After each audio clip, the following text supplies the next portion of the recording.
자, 이번 시간에 이제 금융위원회 규정 두 번째 시간 이어가도록 하겠습니다. 자, 핵심 포인트 한번 보시겠습니까? 유통시장 공시에 관한 거죠.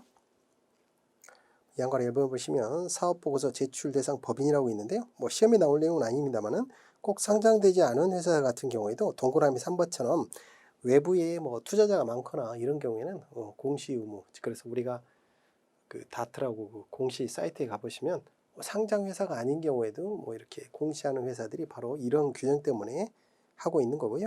양가로 2번에 보시면 이제 이쪽 파트가 시험에 좀 나오죠. 주요 사항 보고 제도에 제외되는 중요한 자산 양수도입니다.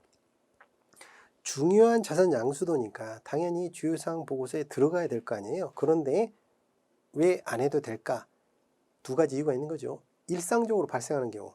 이게 자산이나 뭐 그 매출이나 이런 거 봐서 굉장히 영향력이 크긴 한데 그게 이 업의 특성상 일상적으로 이루어지는 거예요. 그러면 굳이 주요 사항이라고 하긴 그렇겠죠. 그리고 나서 또 두 번째는 뭐냐면 이제 법에 따라 진행되는 거. 법에 따라서 할 수 없이 하는 것들이 있을 거 아니에요. 자, 보시면 동그라미 1번 일상적인 영업활동으로 인한 자산 양수도다. 동그라미 2번 주기적 교체에 따라서 이루어지는 경우. 이게 업의 특성상 주기적으로 교체가 돼야 되는 거죠. 뭐 레이저 관련이다 그러면 이 레이저 장비가 굉장히 뭐랄까 소모성이 심해가지고 예를 들어서 6개월마다 교체하는 게 금액이 크긴 한데 당연히 이루어져야 돼. 뭐 이런 경우들이겠죠. 자, 근데 1년 미만이에요. 이것도 장기라면 주요사항 보고서에 들어가야 되는데 1년 미만에서 그 일상적으로 발생하는 거야. 이런 거는 빠진다는 거고요. 자, 3번 보시면 법에 따라 자기 주식 취득, 4번 지문 보시면 법에 따라 자산 유동화, 공개 매수 이것도 정해진 절차 있죠. 그 공시를 하고 하는 거니까. 자, 이런 경우, 자, 이런 것들 법에 따라 하는 경우, 자, 이런 거는 주요사항 보고에서 빠지는 것이다. 문제 한번 보시겠습니다. 금융위 규정상 주요사항 보고 제도에 제외되는 중요한 자산 양수도는 무엇인가요? 자, 1번 지금 보시면 일상적인 법에 따른 취득 처분. 오케이. 자, 영업활동이 상행되는데요. 교체는 교체인데 여기 몇 년이 돼 있죠? 5년. 이게 틀렸네. 1년 미만이면 아니지만 5년 주기로 교체한다. 이거는 주요사항 보고를 해야 되겠죠. 공개 매수 등의 절차에 따라 진행하는 경우. 자, 이런 것들은 상관이 없겠죠. 3번이 정답이 되겠네요. 다음 12번 문제 보시겠습니다. 단기 금융 집합 투자기구 MMF에 관한 문제죠.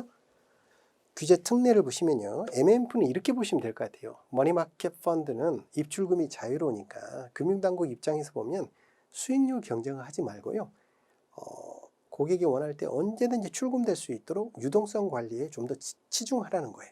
그런 취지에서 그 내용을 읽어보시면 이해가 좀 더 쉬울 거예요. 규제가 많아요. 그래서 양가로 1번에 보시면 규제 특례 뭐 등등을 보시면요. 증권을 대여 차입하지 마라.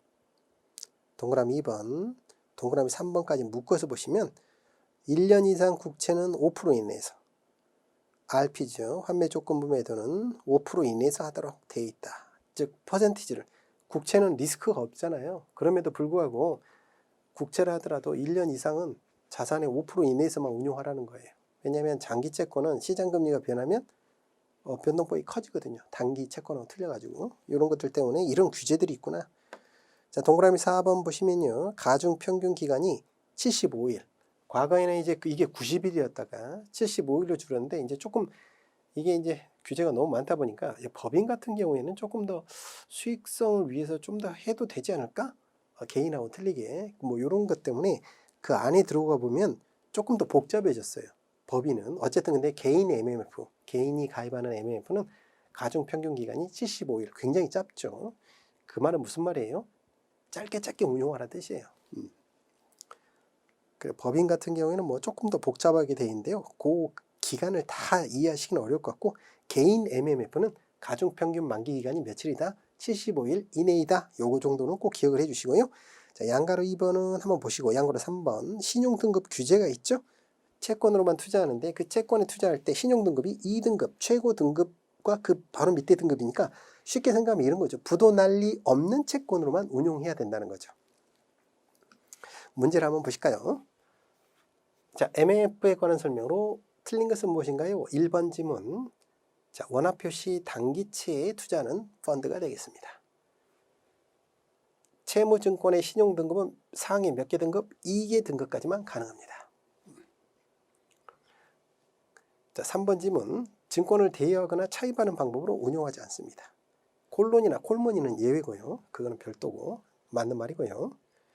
자, 4번 질문. 가중평균 만기가 며칠? 90일 아니라 75일이구나. 특히 이제 개인 MF, 법인은 좀 더 복잡한데 어쨌든 90일은 아니에요. 그래서 여기가 틀린 거죠. 개인 MF는 75일이다. 꼭 기억을 좀 해주시고요. 13번 문제 보시겠습니다. 이제 펀드인데 좀 특수한 형태의 펀드에 관한 문제겠고요. 양가를 1번 보시면 환매 금지형이 있습니다. 환매라는 게 해지라는 뜻이고요. 해지가 금지되어 있다는 건 뭐죠? 운용의 특성상 일정 기간은 무조건 가야 되겠다 이런 거죠. 그래서 동그라미 1번 폐쇄형이다 같은 뜻이고요. 동그라미 2번에 보시면 예를 들어 선박펀드다 생각해 보세요. 선박펀드는 어떻습니까? 선박이 1,000억이다. 그러면 1,000억까지만 모집하면 되겠죠. 그런데 어떤 경우에 추가 그 수익증권이 추가로 그 발행이 되나 한번 읽어보시면 되면 이익분배금 미음번에 보시면 신탁업자의 확인이라고 있죠. 여기 밑줄 좀 그어놓으세요. 우리가 펀드 시험 볼 때는 이게 좀 나오는데 누구의 확인을 받느냐? 운용사의 확인이 아니라 신탁업자의 확인을 받는 경우 우려가 없다. 기존 투자자 이익을 해할 우려가 없다. 디귿번 기존 투자자들이 동의하는 경우. 리얼번 기존 투자자들에게 우선 매수 기회를 부여하는 경우. 그럼 기존 투자자들의 그 어떤 투자 기회 보호를 위해서 문제가 없겠죠. 자, 이런 경우에는 추가 발행이 가능하고 대부분 이익분배금 범위 내에서 추가 발행하는 경우일 거고요. 자, 동그라미 3번 의무 대상이 무엇이냐? 자, 보시면 부동산, 특별자산, 혼합자산, 자 이런 것들은 어떻습니까? 아무래도 유동성이 상대적으로 떨어지는 것들, 자 이런 것들은 의무적으로 해야 되고요. 자, 리을번 자산 총액의 20%를 초과하여 앞서 말씀드린 이런 유동성이 떨어지는 자산에 투자할 수 있는 펀드 같은 경우에는 어떻게 해야 된다? 환매 금지형으로 해야 됩니다. 라고 있고요. 자, 20%를 요걸 10%로 바꿔갖고 틀린 지문을 만들 수 있거든요. 펀드 시험 볼 때는 종종 그렇게 나오는데. 그래서 요거 좀 체크를 해주시고. 이 한가로 2번에 보시면 이제 종류형이 나오죠. 이때 종류는 뭐죠? 수수료에 관한 거죠. 가장 큰 수수료 차이가 뭐죠? 선취냐, 후치냐. 그래서 영어로 뭐 A, 뭐 C 뭐 이렇게 쭉 나오잖아요. 뭐 이런 것들이 바로 그 종류에 관한 거죠. 운용은 똑같이 되는데 수수료를 어떻게 받을까요? 앞에서 받을까요? 뒤에서 받을까요? 섞어서 받을까요? 뭐 여러 가지 경우가 있을 수 있겠죠. 그래서 판매 수수료가 다른 여러 종류의 펀드를 말하는 것이다. 양가를 3번 전환형 펀드라고 있죠. 전환형이라는 것은 엄브렐러 펀드라고도 하죠. 그 안에서 왔다 갔다 할 수 있는 거죠. 장이 좋을 때는 주식형에 가 있다가 장이 안 좋을 때는 채권형으로 간다거나 이런 걸 할 수 있는 게 전환형 집합투자기구, 전환형 펀드고요. 양가를 4번에 모자형, 해외 투자할 때 주로 많이 발생을 하죠. 큰 모펀드를 하나 만들어 놓고 자펀드를 여러 군데서 파는 거죠. 그러면 자펀드에 들어온 돈은 모펀드에만 들어가야 되고 모펀드는 자금을 어디로부터만 받냐면 자펀드를 통해서만 돈을 받도록 되어 있습니다. 규모의 경제를 이루기 위한 거죠. 모자형 펀드. 양가로 5번에 보시면 상장지수 집합투자기구라고 있죠. 거기 ETF라고 있네요. ETF의 E는 에쿼티 주식이 아니라 여기서는 익스체인지 거래소라는 뜻입니다. 거래소에서 익스체인지 트레이디드 거래되는 펀드다. 우리가 일반적으로 펀드를 어디서 구매하냐면 은행이나 증권사 창구에서 보통 많이 사잖아요. 근데 이건 어디서 산다? 마치 상장된 주식처럼 거래소에서 살 수 있는 펀드다. 그래서 어떤 지수를 추종하는 펀드를 어떻게 해놨다고요? 거래소에 올려놓은 거예요. 그래서 어떤 그 기초자산, 어떤 지수 이런 걸 추종하는 거죠. 굉장히 요즘 많이들 하시죠? ETF로 많이 투자하시고 또 투자 대안으로서 각광을 받고 있는데 요거는 이제 어쨌든 펀드니까 참고로 ETN이라고 있죠. 노트로 만든 거죠. 이건 증권회사 자체 신용으로 만든 거죠. 그래서 수익 구조가 좀 더 다양해집니다. 말이 이 펀드지만 어쨌든 펀드도 규제가 많거든요. 그러니까 그것보다 더 다양하게 만들 수 있는 게 증권사가 자체 신용으로 만들어낸 거죠. ETN이라고. 또 그래서 좀 더 다양한 수익 구조들을 하나의 상품으로 만들어낸 거죠. 이런 상품들 하나 잘 개발해도 또 성과가 많이 받으시더라고요. 그러니까 시험은 당연히 합격하실 거니까 시험의 합격을 떠나서 우리가 또 개인적으로 투자할 때도 이런 것들은 꼭 참고하셔야 되지. ETF 한번 읽어보시면 되겠고요. 문제로 가실까요? 자, 환매 금지형이 의무화된 것은 무엇인가? 유동성이 떨어지는 그 투자를 할 때는 당연히 환매 금지형을 해야 되겠죠. 부동산, 주식이나 채권이 아닌 게 특별자산이죠. 특별자산. 그리고 투자 비율 제한이 없으니까 뭘 투자할 수도 아무거나 투자할 수 있는 게 또 혼합자산이니까요. 오케이. 그 다음에 유동성이 떨어지는 자산, 시장성이 떨어지는 자산에 투자할 수 있는 펀드인데 몇 프로죠? 20% 맞습니까?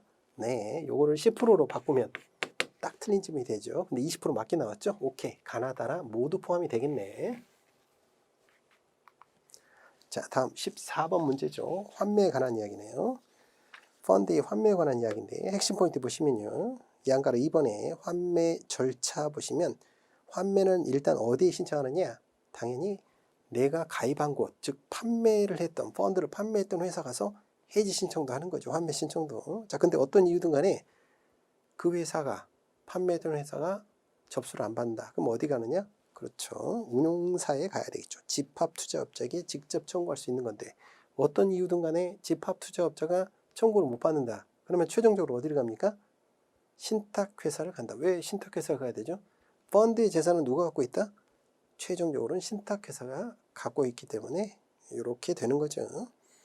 양가를 3번에 보시면 환매 방법 특별한 그 규정이 없다면 환매 청구일로부터 15일 이내에 돌려주도록 돼 있다.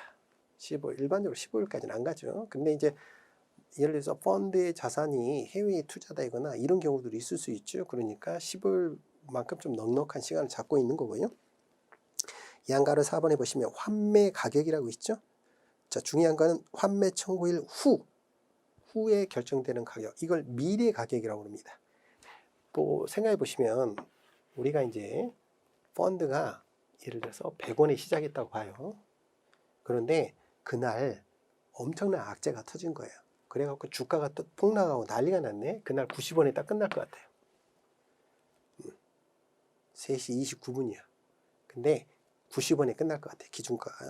그런데 이래서 제가 해지 신청을 다 합니다. 환매 신청을 딱 들어갔어요.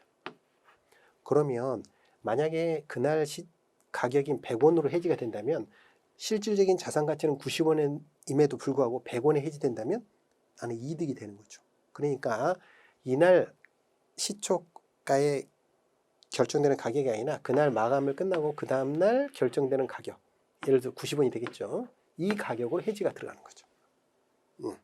그래서 펀드를 환매를 할 때 그 기준 가격은 환매 신청 후 미래 가격으로 결정됩니다. 일반적으로 주식은 T+1일, 채권은 캐리 이자가 있기 때문에 하루라도 늦게 기준가 적용하는 게 이익이에요. 그래서 T+2를 적용하죠. 채권은. 어쨌든 결론은 뭐다? 미래 가격으로 환매를 시켜준다. 왜? 기존 투자자를 보호하기 위해서. 그래서 환매 가격은 후. 이거 중요하고요. 양가로 5번에 환매 수수료라는 게 있죠. 동그라미 2번에 보시면 이거는 예를 들어서 이런 거죠. 일반적으로 3개월이 많아요. 주식형 같은 경우. 주식형 펀드를 지나치게 단기에 해지하는 경우에는 아무래도 운용에 부담을 주는 거기 때문에 환매 수수료를 받아가지고 펀드에 다시 집어넣는 그런 제도는 규약에서 정하느냐 안 하느냐의 차이예요. 꼭 하는 건 아니고요. 어쨌든 환매 수수료. 문제를 한번 보실까요? 다음 펀드의 환매에 관한 설명으로 틀린 것은 무엇인가요? 자, 환매 청구, 해지 신청은 어디다 하느냐? 매매 중개업자, 즉 판매한 증권사에 가서 한다. 맞는 말이죠. 이 우리가 지금 보는 이 시험은 증권사라는 가정하에서 이루어지니까 이렇게만 나와 있지만 사실 제가 은행에서 가입을 했다. 그럼 어디로 가야 되겠어요? 은행 가서 해지 신청을 해야 되겠지. 자, 환매 가격은 환매 청구일에 산정되는 가격인가요? 아니죠. 후죠, 후. 여기서 틀렸네요. 네, 그 이유는 제가 설명을 드렸고 시행령으로 적용하는 경우를 제외하고는 15일 이내. 오케이, 좋습니다. 판매사가 환매를 못한다. 그럼 어디로 간다? 운용사에 간다. 오케이. 2번이 틀렸네요. 정답이 되겠습니다. 다음 15번 문제 보시겠습니다. 불공정 거래행위 관련된 거죠. 자, 그래서 보시면 그 불공정 거래행위는 당연히 해서는 안 되는 거잖아요. 미공개 정보 이용 뭐 이런 게 나와 있는데 동그라미 5번 한번 보시겠어요? 임원 및 주요 주주의 특정 증권 및 소유 상황 보고라고 있어요. 아무래도 내부 직원은 그 정보가 좀 남다를 거 아니에요. 그렇기 때문에 이분들이 그 매매를 함부로 해가지고 어떤 시장 질서를 어지럽힐 수 있기 때문에 투명하게 하도록 돼 있는 거고요. 그래서 보고사항이 있는데 예외가 있어요.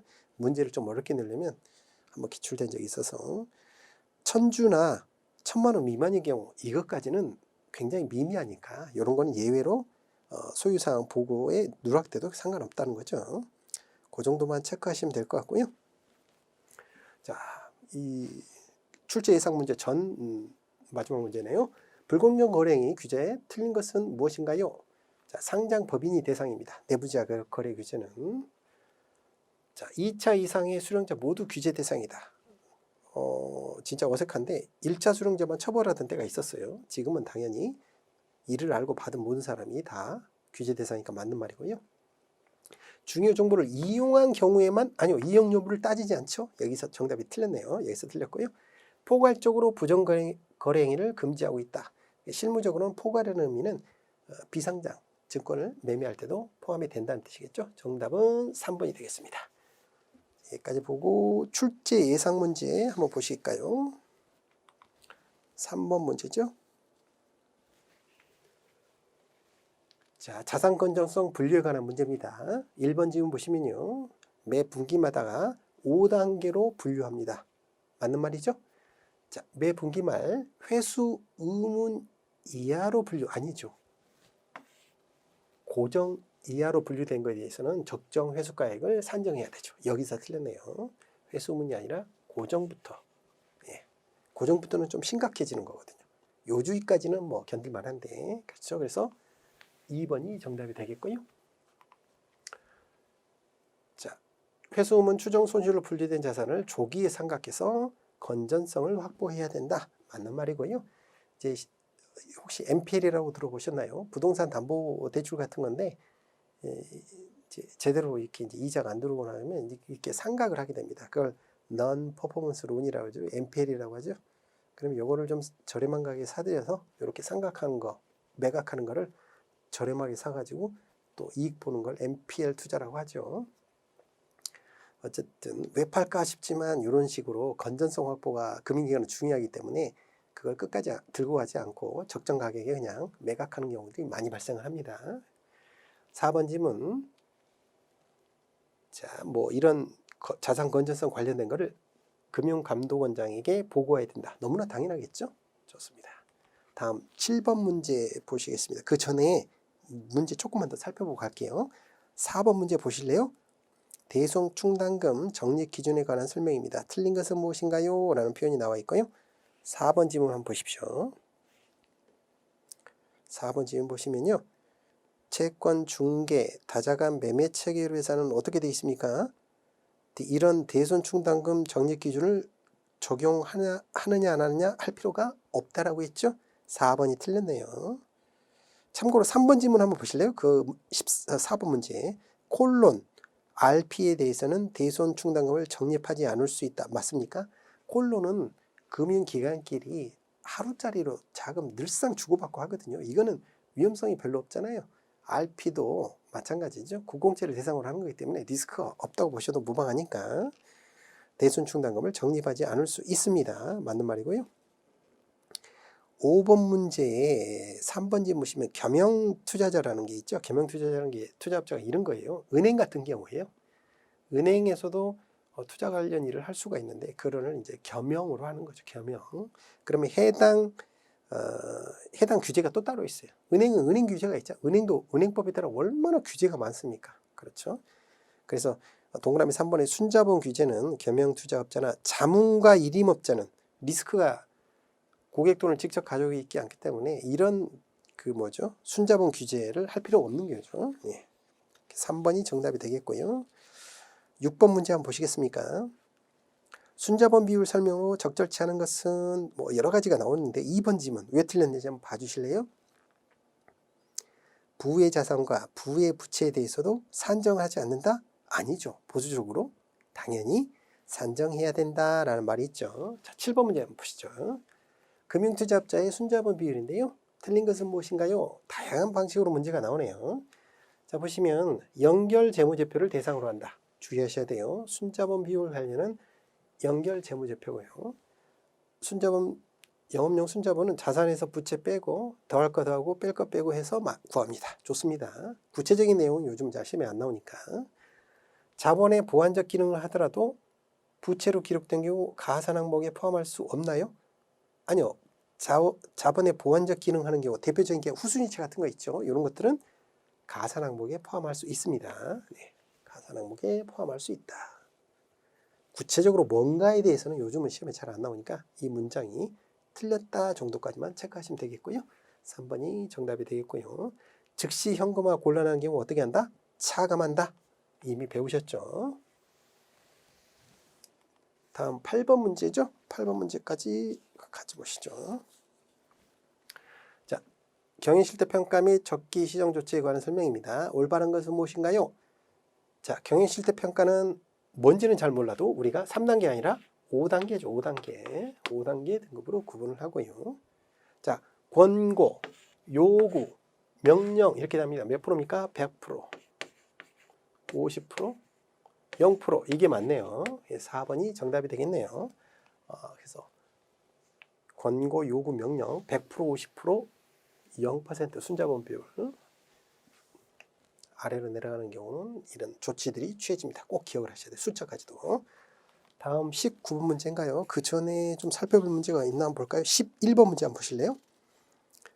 자, 금융투자업자의 본질적 업무에 해당하지 않는 것은 무엇인가요? 보시면 1번 지문에 위탁계좌 개설이 있죠. 우리가 증권사의 그 주식계좌를 은행에서도 개설할 수 있죠. 네, 그렇죠. 물론 요즘은 비대면으로 하니까 굳이 은행에서 안 하셔도 뭐 무방하겠습니다만 어쨌든 은행도 그 실명제라든가 이런 걸 충분히 할 수 있는 금융기관이다 보니까 자 그래서 이런 거는 계좌 개설 자체는 해당 금융기관이 개설할 능력만 되면 못할 이유는 없는 거죠. 나머지는 주문을 하고 매매를 하고 이런 것들은 당연히 해야 될 가장 중요한 업무들이겠죠. 증권사. 그래서 계좌 개설은 은행에서 해줄 수 있어도 매매는 어디를? 증권사를 통해서 해야 됩니다. 그래서 1번이 정답이 되겠고요. 이런 거는 이제 눈치로도 맞출 수 있는 문제죠. 14번 문제 한번 보시겠어요? 투자 권유를 거부했습니다. 이름에도 불구하고 또 권유할 수 있는 게 요거 시험에 요즘 잘 나오니까 두 가지가 있죠. 한 달이 지난 경우. 그 다음에 다른 금융상품. 그렇죠. 그래서 읽어보시면 뭐 좋은데 4번 신상품. 신상품이라는 것은 나와 있는 건 없어요. 신상품. 다른 종류로 이야기를 해야지 신상품이라고 해서 권유를 거부했음에도 불구하고 또 할 수 있다. 그런 건 없습니다. 4번이 정답이 되겠고요. 18번 문제 보시겠습니다. 전매 가능성 기준의 경우가 아닌 것은 무엇인가요? 즉 무슨 말이에요? 이렇게 자꾸 공격 이렇게 양도될 수 없도록 문구로운 것은 무엇인가요? 라고 물어보는 거나 같은 문자인 거죠. 자, 그러면 정답 보시면요. 1번 지문은 상장된 경우, 2번 지문은 분할될 수 있는 경우, 3번 지문은 국내에 다시 돌아올 수 있는 경우 이런 것들 얼마든지 양도되면서 퍼질 수 있는 거죠. 근데 4번 지문 분할 금지 특약 딱 이게 맞는 정답이 되겠죠. 그래서 18번은 4번이 정답이 되겠습니다. 자, 19번도 같은 스타일의 문제겠죠. 한번 보시죠. 전매 기준에 해당되지 않는 것으로 보는 경우가 아닌 것은 이건 말만 들어도 헷갈리네. 그렇죠. 뭔가 한번 보세요. 그런데 종류가 결이 다른 걸 찾을 수도 있겠죠. 자 보시면 지체 없이 결제원에 예탁하고 그 예탁으로부터 인추어나 매가지 않기로 한 후 이행하는 경우. 그러니까 묶어 놨다는 거죠. 자 그러면 보시면 권리 행사 금지 기간을 1년 이상으로 전환권이 있는데 그걸 어떻게 했다? 묶어 놓았구나. 그리고 나서 3번 질문 보시니까 모집 또는 매출이 돼. 이게 뭐죠? 이게 공모죠, 공모. 요거는 얼마든지 밖으로 여러 사람들에게 양도될 수 있구나. 결이 틀리네요. 4번까지 한번 읽어보죠. 양도할 수 없다. 국내에 다시 돌아올 수 없다라고 이렇게 해놓은 경우 3번만 결이 틀리죠? 그러면 3번이 정답이구나. 이렇게 찾으시면 되겠어요. 자, 이렇게 해서 정답 찾으시면 되고요. 문제 몇 문제만 더 풀어보도록 할게요. 자, 20번 문제 한번 보세요. 증권 분석 기간에 관한 거죠.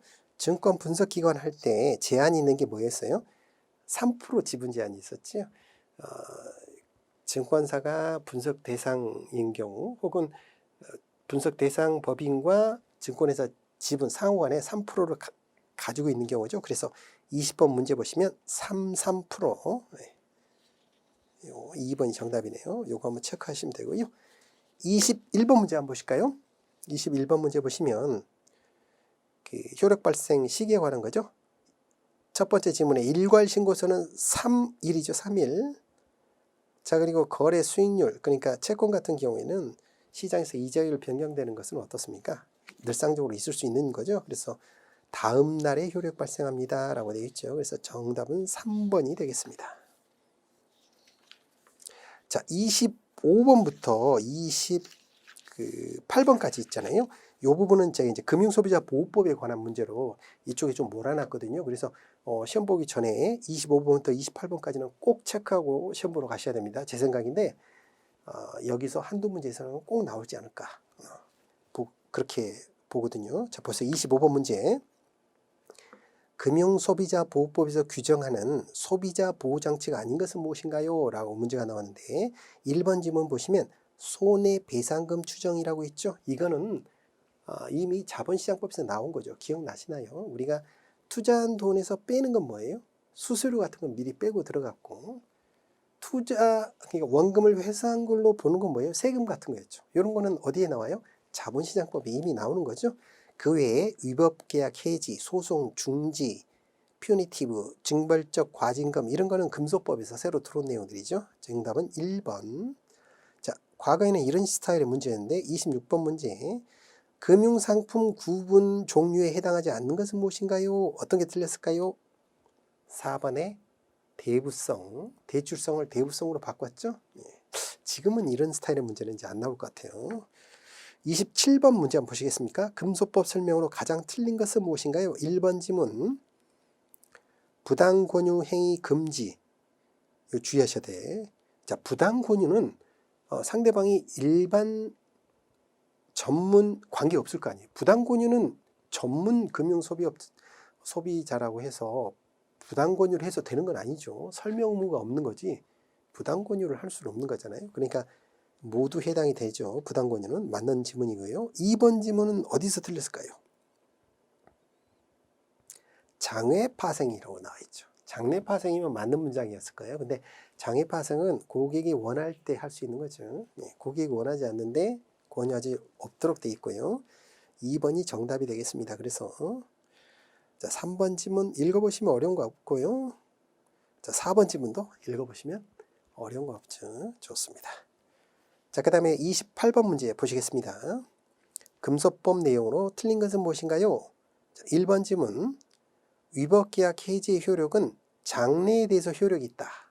왜 그럴까요? 만약에 이게 위법계약이에요. 그러면 어때요? 위법계약임을 이야기하고 그 효력을 장래로부터 즉 기존의 계약 자체를 완전히 무효화시키는 게 아니라 필요하면 구제를 받으면 되는 거거든요. 극단적인 사례를 한번 들어보죠. 예를 들어서 그 설명을 제대로 안 하거나 그냥 문제가 있는 계약이 됐어요. 그런데 말이죠. 그 상품이 대박이 난 거야. 대박이 났는데 위법계약이야. 그리고 무효로 하겠어요? 그럴 고객은 진짜 한 명도 없다고 생각해요. 설사 설명을 속여서 했건 어쨌든 간에 가입을 했는데 말이죠. 그 상품이 대박이 났어요. 그러면 그 상품을 무효로 시킬 이유는 없는 거죠. 혼내는 건 별도 문제고 일단 땡큐 베리 마치잖아요. 그래서 그래서 장래에 대해서 위법계약 해지의 효력은 발생합니다. 맞는 표현이고요. 2번 지문. 청약철에 대한 특약으로 소비자에게 불리하게 한 것은 무효이다. 좋은 말이죠. 3번 지문은 뭐가 틀렸을까요? 소액사건 조정이탈 금지. 이때 소액은 얼마? 2천만 원이죠. 2천만 원. 네.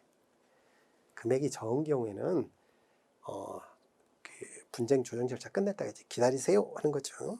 3번이 정답이 되겠고요. 자, 징벌적 과징금은 몇 프로까지? 수입의 50%까지 부과할 수 있죠? 네, 4번 질문도 맞겠습니다. 자, 이렇게 해서 금융위 규정 종료하고요. 다음은 협회 규정 들어가도록 하겠습니다. 수고 많으셨습니다.